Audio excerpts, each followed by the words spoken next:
starting a dental practice when I graduate. I'm graduating in May 2017. Do you have any tips for me?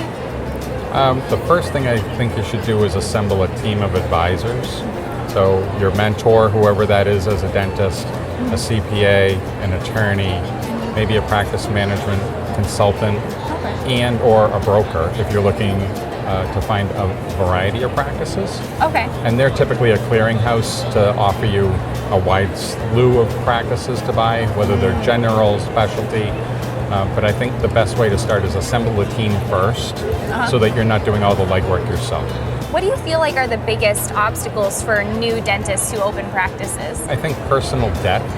So typically we recommend don't buy a house before you buy a practice. It'll ease the loan process. Okay.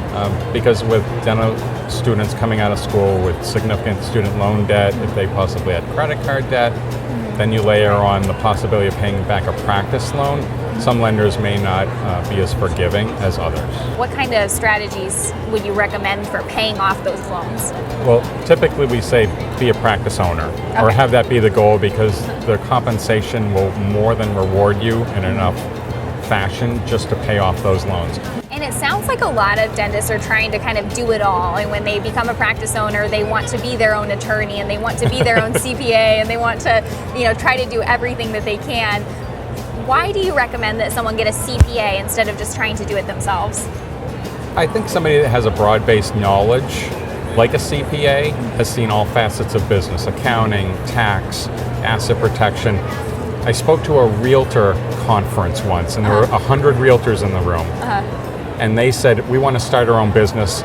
Can we just go online and not even use a lawyer? I said, well, let me put the question to you this way. I want to buy a house. I can just go online to sellyourhouse.com and I don't even need a realtor. How's that sound? They said, you need a realtor because we know the area, we have the inside knowledge. I said, same thing. You don't want to exclude the attorney from the process. You don't want to exclude the CPA from the process. They're all very valuable. What kind of unique challenges do you think that dental offices have in terms of their finances that, other businesses might not necessarily have? Well, there's a huge capital equipment requirement. I mean, if you're going to buy a cone beam X-ray unit, that's $139,000, $140,000, $150,000 plus building out your facility to handle that. Right. That is a lot of money. I mean, we typically have clients that will do big year-end expenditures. They'll upgrade their CIREC machine. They want to buy a 3M scanner. I mean, that's a lot of money, and you really have to think it through to see if you can pay for it. It's great to have that equipment in your office, but are you going to have the patient volume or marketing to get the patients to use it? Where do you see all of this going, and how do you see all of the technology affecting the finances of dentists? I think the technology is great, but if you don't have the fundamentals of dentistry and you don't have a good staff to help you implement your vision, which we hope everybody has a vision and they're not just winging it, having a good staff and marketing are keys to being successful in dentistry. If I go and live out of state one day, would you recommend people to still work with you, or what kind of challenges would you face? Well, we're actually in the cloud now, so most of our data is in the cloud. Most of our clients' accounting systems are in the cloud, whether they're on Xero or QuickBooks. In this day and age, we Skype, we use email, portals, so you're not delegated to just working locally. And really, you can hop on a plane and be in Florida in 3 hours if you need to see somebody. Right, and what I really liked is your program that I was being shown earlier. Can you tell me about how that program was developed and how it's easier for dentists to use?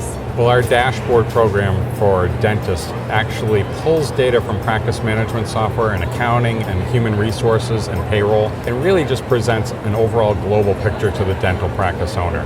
Most dentists don't actually go into their software and print out reports because either they're not trained to or they don't have time. This does it all for them. It's pulled together in an easy to read fashion so that their CPA can look at it, they can look at it, their consultant can look at it, and maybe their associates or people that are buying into the practice can look at it. So it shows trends, it shows deficiencies, and it shows marketing goals, which a lot of people don't want to know how to value their marketing. So we'd like to see new and active patient data increasing. It actually shows it graphically. We're hoping most of our dental practice owners, once they become connected in the cloud, they're more comfortable with accessing their data. They don't have to look at a piece of paper, they can look at it on the screen. We have a dentist that, he's working on his QuickBooks at 2 in the morning. And we're like, why? Just outsource that. We'll do it for you. Find somebody else who'll do it if you want. Right. But don't do that. Focus, get some good night's sleep, and then do your dentistry, because that's where you're going to make your money. If you've been doing something for 10 years and it's not working, find out better information, find out ways to change things. Right. And actually, we tell people your CPA is a great clearinghouse of information. We know lenders, attorneys, brokers, equipment manufacturers, software companies. So if we can't do it for you, we can steer you to the right source. I'm really happy that I got to spend some time with you. This is very great. Yeah, thank you.